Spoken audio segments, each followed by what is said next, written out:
আমরা আপনাদেরকে আশ্বস্ত করতে পারি এবং এই চাঁদপুর এলাকার মানুষকে আশ্বস্ত করতে পারি 2-1 দিনের মধ্যেই এই যে দীর্ঘদিনের যে পানিবন্দী হয়ে আছে মানুষ, এটি 2-1 দিনের মধ্যে আমরা এটা কাজ ধরবো। আমাদের জাতীয়তাবাদী দল বিএনপির উদ্যোগে এবং আমাদের মানবিক সংগঠন বিবেকের উদ্যোগে আমরা নিজেদের উদ্যোগে এই মানুষকে পানিবন্দী থেকে রক্ষা করার জন্য যা যা করণীয় আমরা সম্পূর্ণ সেই সমস্ত পদক্ষেপ আমরা নেব। সামনে যেই সমস্ত ড্রেনগুলো বন্ধ হয়ে গেছে, মানুষ দখল করে রেখেছে, এই সমস্ত ড্রেনগুলোকে দখলমুক্ত করে এগুলোকে খনন করে এই এলাকার মানুষকে যেভাবে পানিবন্দী থেকে মানুষকে রক্ষা করা যায় সে পানি নিষ্কাশন করে মানুষকে পানিবন্দী থেকে আমরা রক্ষা করব। সেজন্য যত রকমের উদ্যোগ নেওয়ার ইনশাআল্লাহ আমরা নেব এবং আগামীকাল অথবা পরশু থেকেই আমরা এটা কাজ ধরবো এবং আমরা অল্প সময়ের মধ্যে এলাকার মানুষকে পানিবন্দী থেকে রক্ষা করবো ইনশাআল্লাহ। এই এলাকাটি এমনিতে একটু নিচু জায়গা আপনারা জানেন, আর যারা বাড়িঘর করছে তারা পর্যাপ্ত পরিমাণে ড্রেনেজ ব্যবস্থা রাখছে না।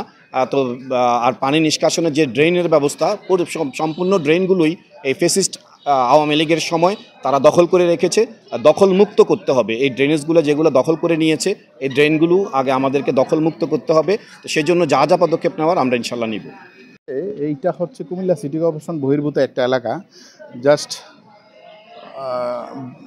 শুভপুর চাঁদপুর রাস্তার উত্তর পাশটা এবং দক্ষিণ পাশটা হচ্ছে ডিভাইডেশন। উত্তর পাশটা হচ্ছে ইউনিয়ন আর দক্ষিণ পাশটা সিটি কর্পোরেশন। এই উত্তর পাশে আসলে সত্য কথা আমরা মনোযোগ দিতে পারি নাই। এখন জেলা প্রশাসন প্লাস উপজেলা প্রশাসন মিলে আমরা একটা সমন্বিত উদ্যোগ গ্রহণ করেছি।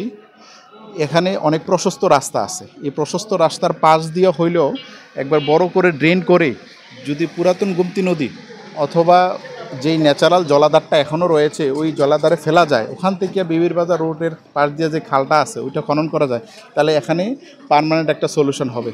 এবং আশা করি অচিরেই আমরা কুমিল্লা সিটি কর্পোরেশনের পক্ষ থেকেও এই কাজগুলা আমরা করে দিব জেলা প্রশাসনের সাথে সমন্বিত উদ্যোগে।